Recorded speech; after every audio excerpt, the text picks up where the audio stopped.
5, 4, 3, 2, 1.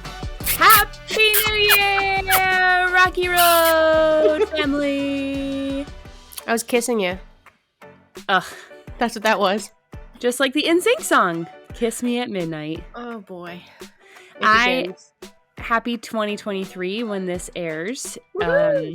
So exciting. Another year, another fun time that we're living in.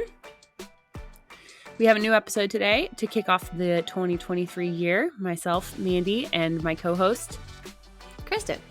And we are going to talk about New Year's resolutions and how they're awful and other ways to prepare and be ready for a great solid start to the year. Mm-hmm. So I thought we would start because, I completely understand saying, okay, this is going to be, it's a new beginning, quite literally a new year, a new page, a new chapter, yada, yada, yada. People, it's very natural for you to want to say, this is the year that I blank. This is the year that I leave my terrible job. I make a resolution to get a better job, or I make a resolution to read more, or to learn how to cook. Okay. Or to lose weight. The most popular one. I was avoiding that one because I don't want it to become a losing weight conversation, but that's honestly one of the most common ones is to like get healthier, lose weight, work out more. There's a lot of resolutions around that, a lot of marketing around that this time of year, which is just mind-bogglingly upsetting because it just gets overwhelming. But it's not a bad idea to want to do those things. And I'm going to nerd out real fast here. According to Oxford Dictionary, the resolution is the decision. It's not the action. It's not the plan. It's not the result. It is a, quote, firm decision to do or not to do something. So it is the tiniest part of what people think of when they think a resolution. They don't say, I'm going to make a 10-step plan to improve my career this year. They say, I'm going to quit my job. And that's the decision. So the resolution is the actual decision made. Mm-hmm. Okay. And then so the second if you say my resolution is to lose weight, we'll go with the most common one. Yeah. So the decision is the decision to lose weight, but it's not the actual steps to lose weight. Yeah. So it is saying I am going to get to X number on the scale, which, spoiler alert, doesn't actually matter. But since that's one of the most popular ones, we'll stick with it. Well, there's a reason why gym memberships go up this time of year. Oh, for sure. It gets so much more crowded. And then this is the week that I also see people say, and as someone who usually works during this week and like has to know what day of the week it is and isn't floating around in like a cookie haze. And for our listeners, this is being recorded on New Year's Eve, but will be aired on New Year, in the new year. So that's that's what you're referring to this week, this in between week. Yes, thank you for clarifying. We are not actually doing this live. So that's important to clarify. This week between Christmas and New Year's is what I'm talking about. A lot of people say, oh, I'm going to really do X, Y, and Z before my resolution. It's and this is a terrible analogy to use, but it's like getting well before getting clean for drug users and saying this is going to be my last fix before I get clean and saying we're going to just take advantage of a time because I know that tomorrow we're turning a new leaf and starting anew. So let's just there's a song. There's a lot of songs. It's like let's live the NSYNC song. I hate that song so much. I'm putting it on the playlist because I love you, but I'm done with that song already. I think it's so bad. I think it's amazing. I rediscovered it this year, and I think it's great. We're allowed to disagree, which we do sometimes. It is NSYNC, so I will give you that one. You may disagree with me on that one because it's NSYNC. I think that's why. Yeah, I mean, if it was Backstreet Boys and you disagreed, we'd be having a different conversation. I don't think that conversation exists in this universe. We would be having a new resolution to – your resolution would be you will love the Backstreet Boys this year. No, your resolution would be I'm going to find better friends. Okay. One of them would happen, whatever it would take. Okay, so we're going to talk about New Year's just the way that we approach New Year's. And we have a couple different models. Both of us have already discussed this. We don't like the New Year's resolutions. And then there's this whole big thing that goes around for this trend that catches on. Don't do a resolution. So what do you do? That's what we're here to talk about. That's what we're here to share with you and share our steps towards turning a new chapter in a new year. Because I really do think that it is good time to reset. It's the end of the year. The holidays are over. You're moving into a new year. And there is a good time to do that. Some people do it at their birthday. Some people will do it at Christmas time or New Year's or whatever the case is. Like a time of the year to reset, restart, refocus. And I think it is a good time to do that going into January, despite the fact that my daughter has a January birthday and I'm already planning that. But what we want to do with our lives, what do we want to do in a new year and a new opportunity to make those changes? Resolutions have been proven to not work. They are not like 90, I don't know, don't quote me on the statistics, but it's like 90% they're done before February 1st. Something like that. Kristin can look it up while we're here talking about it right now.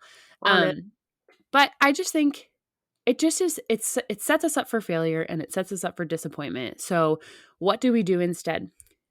I love to talk about formations and becoming something. And Kristin is here to talk about skill building that has natural consequences, but natural positive side effects. Perfect. I couldn't remember what it was, so that works for me. While Kristin is looking up the resolutions, I will talk about my thoughts on formations. So I actually heard this for the first time from an author named Jeff Bethke. And he has written a few books that I love his writing. I think he's a very good speaker. He's very focused. He has a good family style. They actually run family retreats and things like that to get your family on the same page.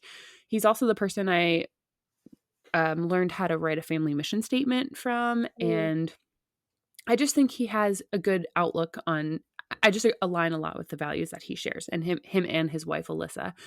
I think they're great. So the first time I heard this, he shared with us how it was formations that people want to be and not goals.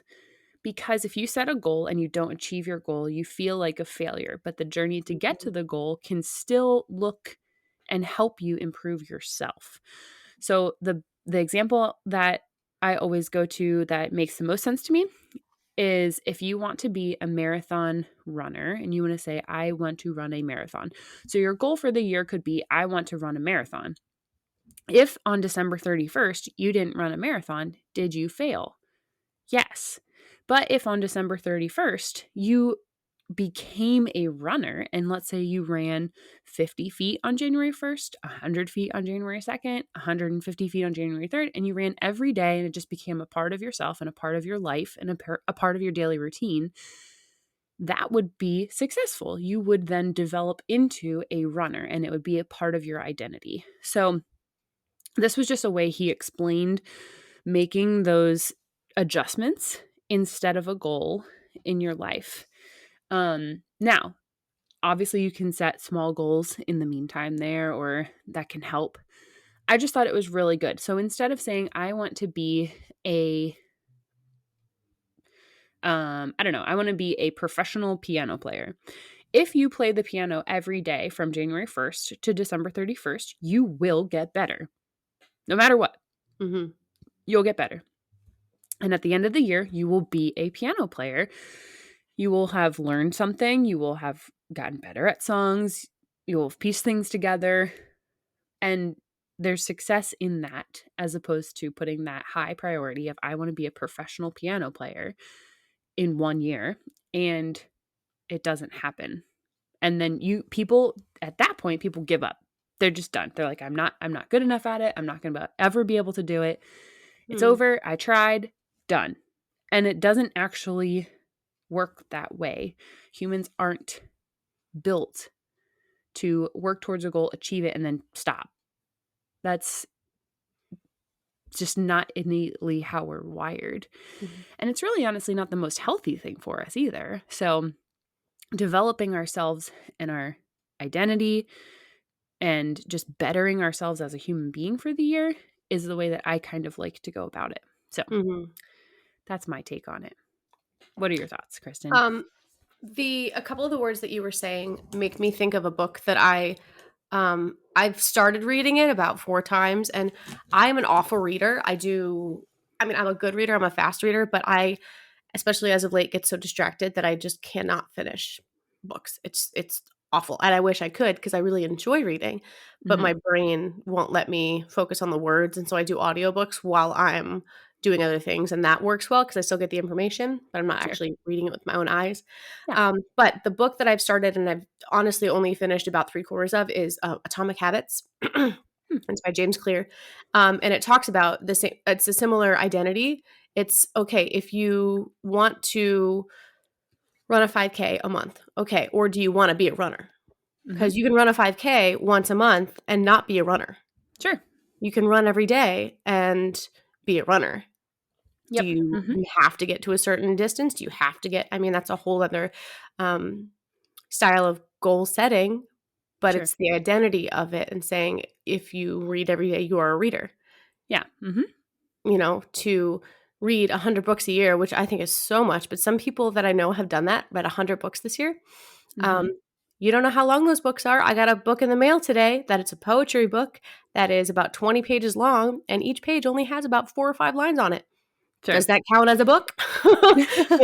So you can make it work to your advantage, and you can use that as a shameless plug that you will hear more about that poetic book in a few weeks. Absolutely. I'm very excited. From the author himself. But also, I ordered it 2 days ago and it arrived today. So, geez Louise, consumerism. Yeah.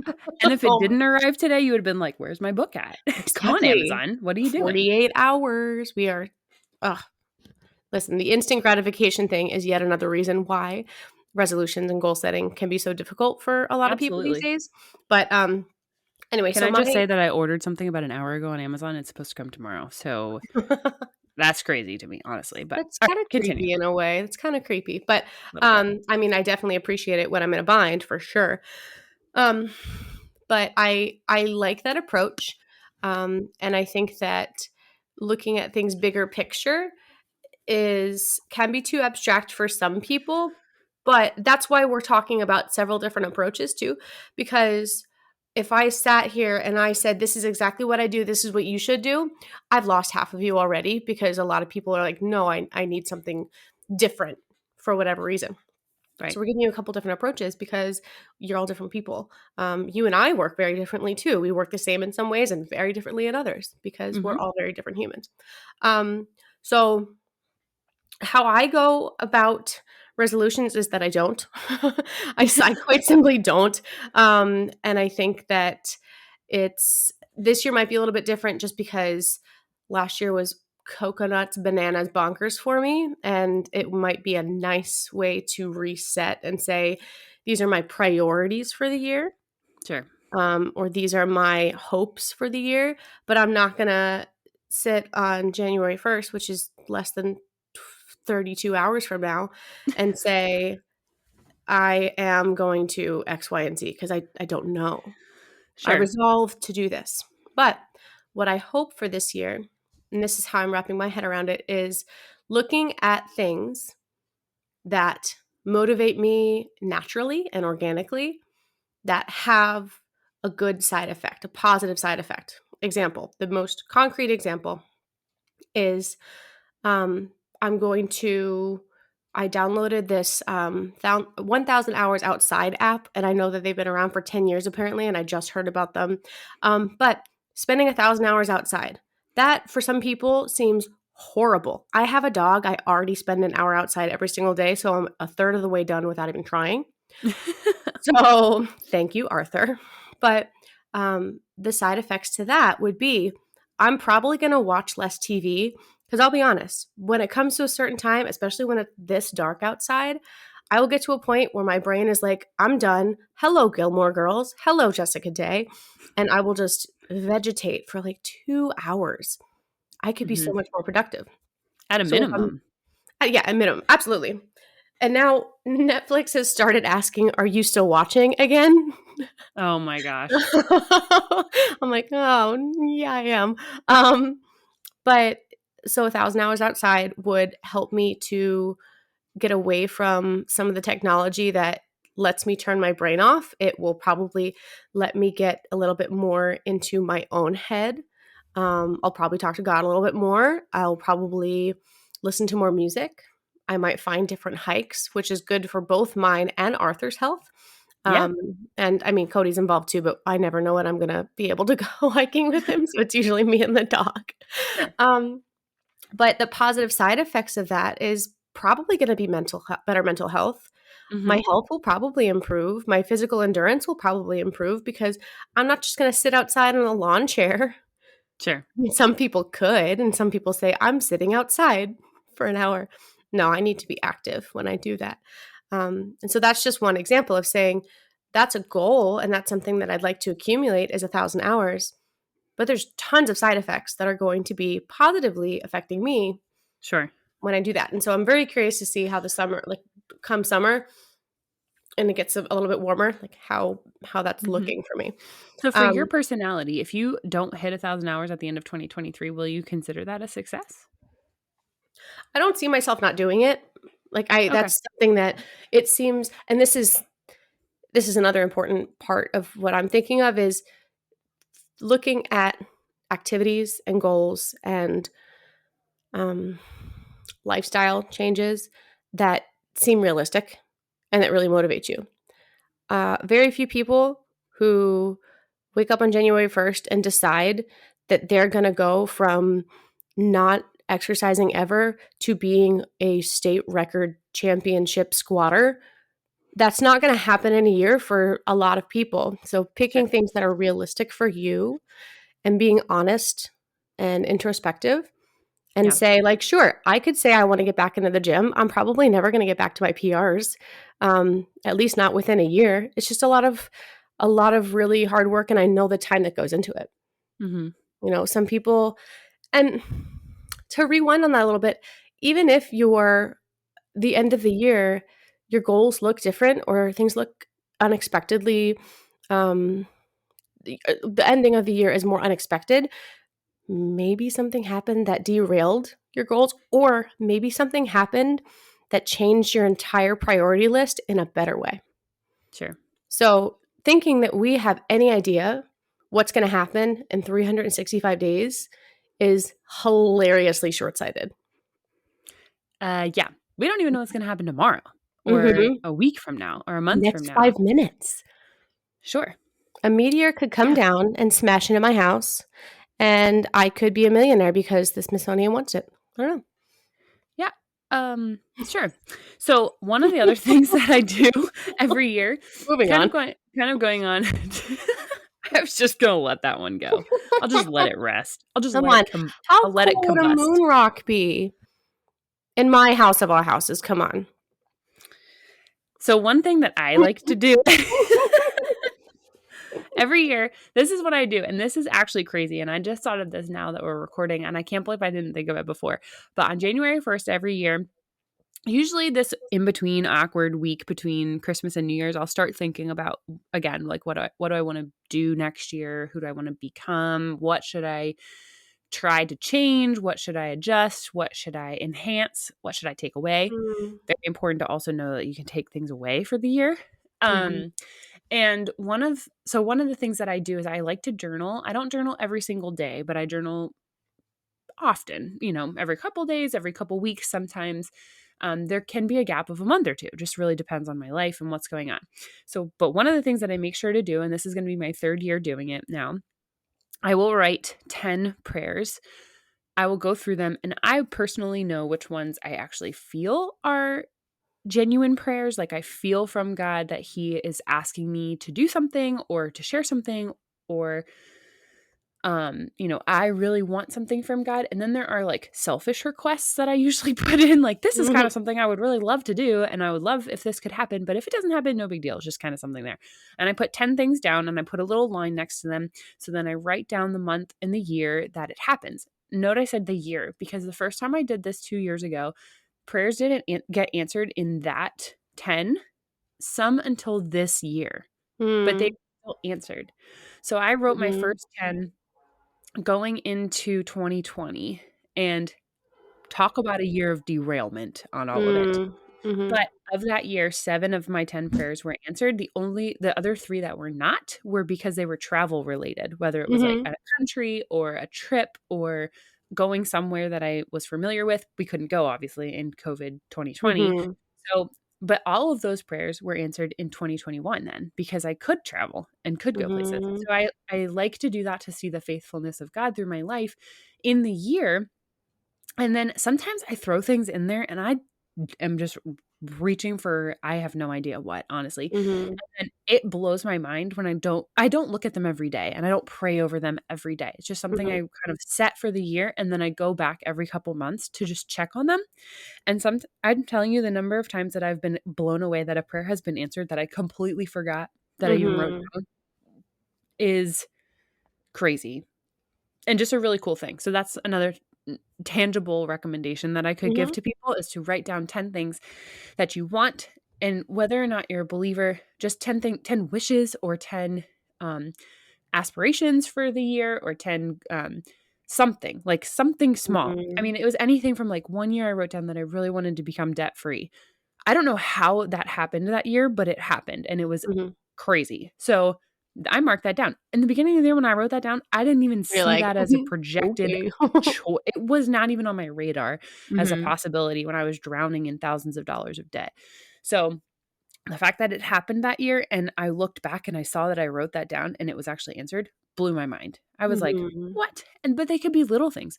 A new job, maybe a promotion, maybe a new car. Maybe it's just being happier. Maybe it's finding peace within yourself. Maybe it's fixing or repairing a relationship. Maybe it's holding yourself accountable to some boundaries that you put in place. Mhm. Whatever it is, that can all happen and be answered. And that's like a really cool way you can look back at the year and be like, wow, that's amazing. Mhm. For me, and I'll let you speak into this too, this 2020 year completely threw me off the track. It was a totally unexpected year for me going in one direction.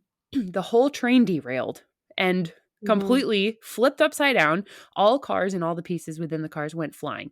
Like, Mhm. that's the year that I had. But at the end of the year, I looked last week at my list of prayers for the year. Last January, I would have had absolutely no idea what was going to happen this year. Mhm. And majority of those prayers were answered. And it Mhm. was like, I was shocked. I was like, I could not even believe that they were answered in such a crazy year. So that was really cool. Mhm. So even despite the madness that has happened, and I wanna clarify the beginning of your sentence, you said 2020, you mean this year, you mean 2022. Did I say that? Oh, Yeah, that's okay. 2022. I'm sure Yes. everyone's with us. Um 2020 was also a derailment for Oh, the yeah, whole world, honestly. for So sure. 2020 derailed the whole world. 2022 derailed Mandy's life along with Mhm. 2019. So let's just wrap in the last 5 years here of like madness and chaos. It's all Mhm. right. I'm fine. Everything's fine. So, Well, I think that's a really important point that you said is writing them down. Because my biggest piece of advice or commentary would be just besides to make a plan, but you can make a plan in your head and forget about it the next day. So by writing absolutely. things down and by tracking what's happening, for example, this 1,000 hours outside, there's an app. I get to press a button when I go outside, press a button when I go back inside, which I will forget a lot of times. Sure. Guarantee I will forget to turn it on and off, but it's tracking. Your Yeah. prayers are written down and there's a line next to it, and you're tracking what's happening and when it's happening. So Hmm. even if it is, I'm a freak for spreadsheets, okay? Make yourself a little spreadsheet and say, this is my hope for this year. And here are 12 things that can make it happen. Maybe every single month, print out a fresh one Sure. and list what you're doing to support those 12 things. Or the 12 things are a lot. I was doing Yeah. 12 because it's different, like 12 months, but maybe you have 3 things that you really want to improve on this year. Or Sure. like you And said, that you really want to take away this year. So having yeah. that tangible list or check mark or actual plan that has a flow chart of step 1. Okay, if you're going to improve your career, step 1, address your career goal. Hmm. Actually figure out what you want your career to be. The second one, how to improve your current situation. research. There's all sorts of different action steps that you're going to need to take. Sure. We I like met what you're with, saying with sorry, I didn't mean to interrupt you, but I uh, like what you're saying with the 12 because it's a continuous thing. If you mhm, set one broad goal of going back to the typical like I want to lose weight, what does that look like? And by mhm, May, you don't even remember that you set that goal anymore in January. yep. You just totally forget because life Mhm, happens, things change. So I like what you're saying about 12 and printing it out every month. And you can put that on your Google Calendar that just says on the mhm, first of the month, you print this out and then you further your ambitions or your goals, whatever mhm. formations, whatever you want to call it, whatever the word is, And and restart every month. let's say on February 1st, you say, oh, this is not realistic. Let's do another one. That's okay. In fact, that's Yeah. better because it shows self-awareness and it Yeah. shows some processing and some honesty with yourself, Sure. right? So you're able to say this was a lofty goal. But by planning ahead and saying these are my action steps in the first couple weeks of January, you might determine already that it's not a realistic goal. So Right. and I follow a lot of homesteaders recently because I just love that simple lifestyle. You and your Um, cows. it's gonna happen, man. My friends have cows. I'm gonna go. I'm gonna be at their house tomorrow, and I'm gonna ask them, okay, when can I come see the cows? And when is it okay Oh if I my just gosh. show up when you're not home so I can just talk to the cows? I love them so Did much. they answer you back? Huh, the cows? Yeah. Sometimes. Okay. Hey, If do what you you if gotta do, you know? they're more likely to answer if you moo than talk. Wow. I would have From, never thought from that. Wow. personal experience. But so one of the homestead mamas has said that she, and of course, like to be a homesteader, you have to know a lot of different things. You have to be very skilled in a lot of specific areas. But she specifically wanted to learn more craft based things because a lot of her life, and this is something that I couldn't wrap my head around for a little while. It was like, you're so crafty every single day of your life with your garden, with your food, with your sewing and things like that. But she didn't see them as crafts. She saw them as necessities. Mm. So she wanted more creativity in her life. And so every single month she tried something different. And one of them was like needlepoint. And at the end of the month, she's like, well, I hated it, but I did it every day. So she tried and she gave it a go and she Sure. made 31 or maybe multiple days of one project. But for 31 days, she tried to do something and she said, okay, not my thing. What's next? Sure. And you don't have to be great at your hobbies. Everyone started doing something because they were really passionate about it. And you don't necessarily have to be a rock star at it immediately. In fact, you probably won't be. So just being able to say, I'm going to try something new every single day and see how it goes, Yeah. that'll humble you and it'll be kind of fun. I can't And say again, that I'm going to try 12 different crafts this year because I tried a lot of different crafts in 2022. So maybe this is the year that I declutter one room in my house every single month, right? there So you go. it's tangible. It's something that I can track based on how much crap is in my corners. You don't even want to see the rest of this office behind me. It's something else. I'm proud of But you though. thank you. I need that. Okay, so the one last thing that we also do is we both come up with a word. And this is a very common thing. A lot of people do Mhm. this. We pick a word or we feel the presence of a word in the most not weird way. In our heart, something that's kind of just sitting on us. And I feel like mine always tends to kind of start to come around in the month of December. Just the whole month of Mm, December just kind of encompasses it. And then mhm. I spend some time just thinking about it and trying to figure it out. What is the word for the year? So, do you remember what your word was for 2022? I don't pick words. This is the first year I'm doing it. Oh, oh my gosh. Okay. I didn't know that. I'm very excited that I've been part of your process for the past couple of years. I'd like to know what my input was. Okay. This is my well researched self here coming out. So, I thought you did. My word for 2022. Okay. I'll tell you my word for 2021. That's when I Mhm. started in 2021. And my word for that year was expectant. And everyone asked And if you were pregnant. everybody asked if I was pregnant. No, that's not the definition of the word. Look it up. Expectant. Great year. very much met the word. This year, my Mhm. word was abide. And when I looked up that Mm. word, the definition of it, my gosh, did I need to have a year of abiding in God Mhm. and just abiding in Jesus. Oh my gosh. I had no idea, right? So this is kind of my process. Like what I kind of do is I start to think of how my year went, and then I start to think of where I want to go. Kind of formations, goals, resolutions, whatever kind of thing. But Mhm. my word that I haven't 100% set this at it, but it won't leave me. So I think it's going to happen. The word for this year is revive. Mm. And when I looked it up actually. It was just something that came to me about a week ago, and I've been trying to think of other words. I've been trying to think of other um anything else, honestly. I just don't really like that word, but Mm. it just came to me, and it was when I looked up the definition, it was to bring back to life or to resuscitate, and Mm. I was like, yikes, that just sounds painful, honestly. Like, Yeah. but also free. Mhm. And this word, so again, I'm not 100%, it could change I guess in the next 24 hours, but revive. And I think the way that I was kind of coming at it was there's so many parts of my life that died this year Mm. and were very heavily pruned. And it was an extremely painful year. So have actually, I went through divorce. My divorce was in 2019. Mhm. 2022 was the hardest year for me. I think I Mhm. cried more in 2022 than I ever did in 2019. Mhm. And it was so difficult. So that's why I went dark on all social medias. That's why I just kind of closed my door up a lot. I just needed to not isolate. I needed to be in solitude. Mm. So I did, and I Mhm. abided because a lot of things did not go as planned this year, but I Mm. abided in Jesus and just continued to trust him. So this new year is this word revive keeps coming up in my head as to just bring back to life not only myself, but my personality, my Mhm. goals, my dreams.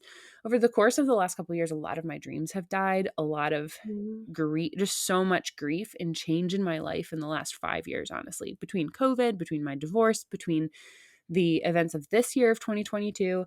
So 2023 for me is a revival year of just coming back to life. I know who Mhm. I am a lot more now, and I know who Mandy is, and I Mhm. want to take who Mandy is and thrive on my strengths this year. So Mhm. I'm not coming at this year if I need to improve my weaknesses, although yes, that would be a great thing.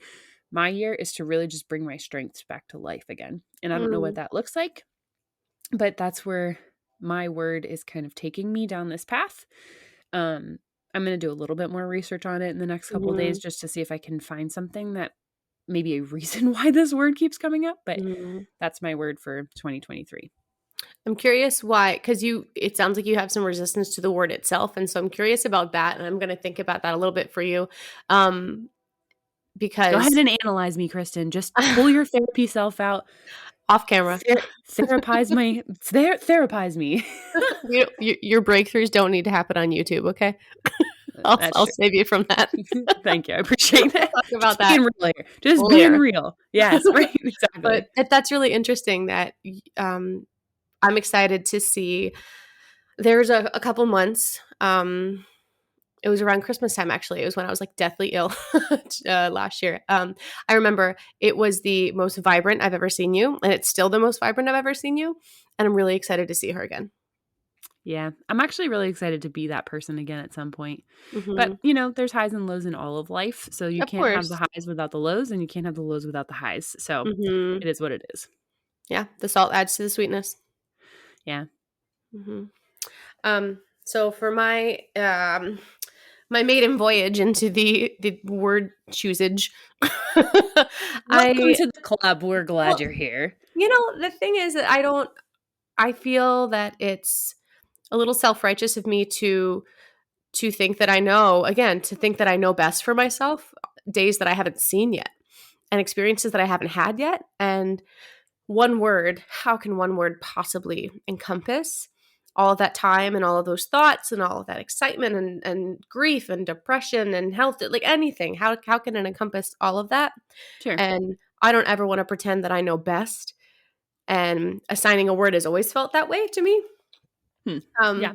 But the word, this actually kind of, I've been thinking about this particular word for, I don't know, a little over maybe 2 weeks now. And that's why I'm choosing one. Otherwise, I probably wouldn't choose one, just like every other year. And so I'm just going to keep this in the back of my mind.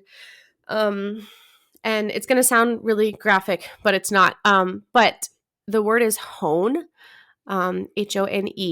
So when you hone something, I'm thinking specifically about a blade.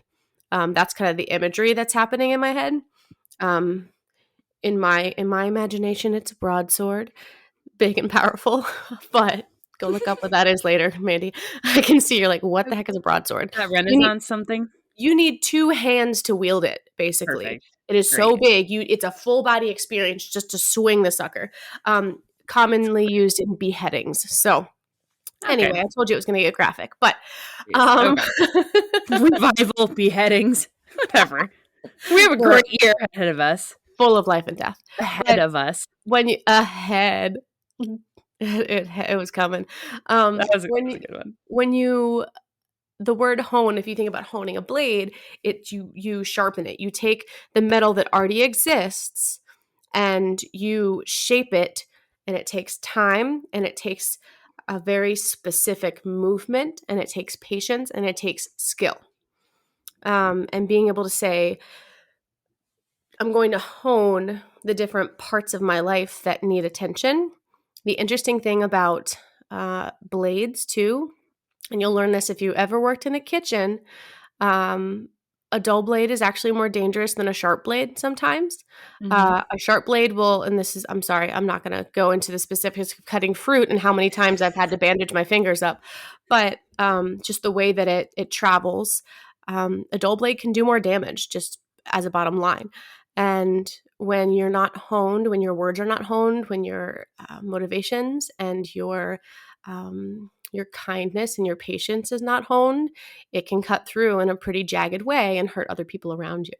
So, Mandy, I was laughing when I was telling you this the other day, is that, of course, a word that has to do with me and improving myself and making kind of distilling my life has to do with my effect on other people as well. And that's just naturally how I am as a person. So I think it's a very appropriate word, because by improving myself, I'm not naturally going to improve the situation and the people and the boundaries and the people around me.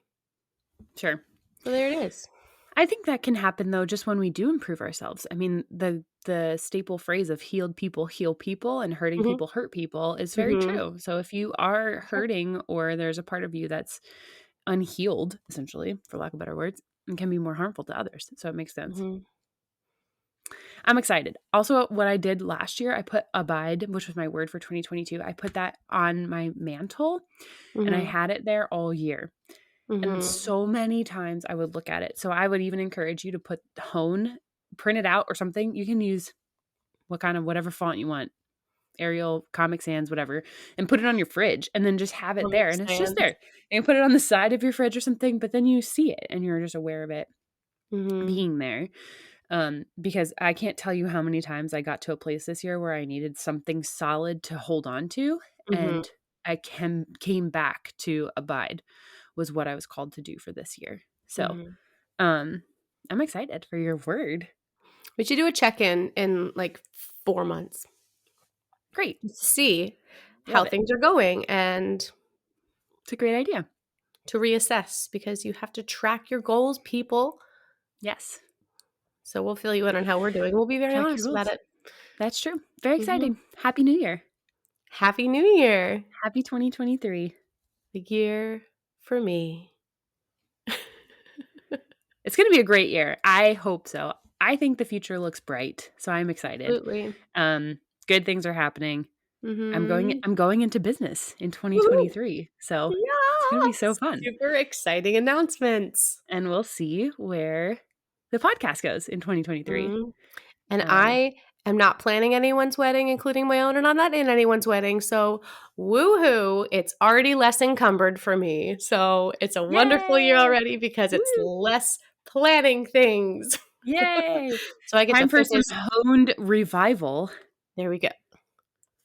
All right. So the song for this episode, I personally will pick Kiss Me at Midnight by NSYNC because it is a great New Year's My song. veto was ignored. What would your choice be? Tell us your choice. You've got 10 seconds. I wasn't given an opportunity to consider it. I said, oh my okay, goodness. All right, well, there you have it. Kiss Me at Midnight by NSYNC is our Happy New Year. What a bop, let me tell you. Just crank it on, listen to the Spotify playlist, the Rocky Road Spotify playlist with all of the variety. And just a note, we do add the songs on our playlist as soon as the interview is done. So there are some guests that are coming up in the next couple of weeks that have their songs up there and are on that playlist, so you can check them out and kind of get a sneak peek and an idea maybe of what we might be talking about. Yeah, that'd be pretty cool to be able to see. Super excited. It's going to be super fun. We are ready to go. The Rocky Road. Thing before we go, too, is that if you need a little bit of accountability and you want to put your goals somewhere, tell us what they are. I would love to get an email from you, listener, yes, you, that says, here are my 10 prayers, here are my thoughts, here are the things that I want. And maybe we'll put them in a little folder and maybe we'll email you in a couple of months and say, hey, friend, how's it going? Absolutely. How cool would that be to have a little bit of community here? So our Gmail is therockyroadpod@gmail.com. Correct. And we're on Instagram. We are The Rocky Road Pod on Instagram. And all of our other social stuff is connected on there. We have a link tree. You can find us. Google is your friend. Yep. And stay tuned for our YouTube coming in 2023. Huzzah! We're growing, honey. So, Happy New Year. We hope that you have an awesome 2023. It's going to be a great year. And if it's not, that's also okay because it happens. Still life. Life is life. But enjoy the highs and enjoy the lows, the peaks and the pits. And we can't wait to hear from you. We love you. Bye.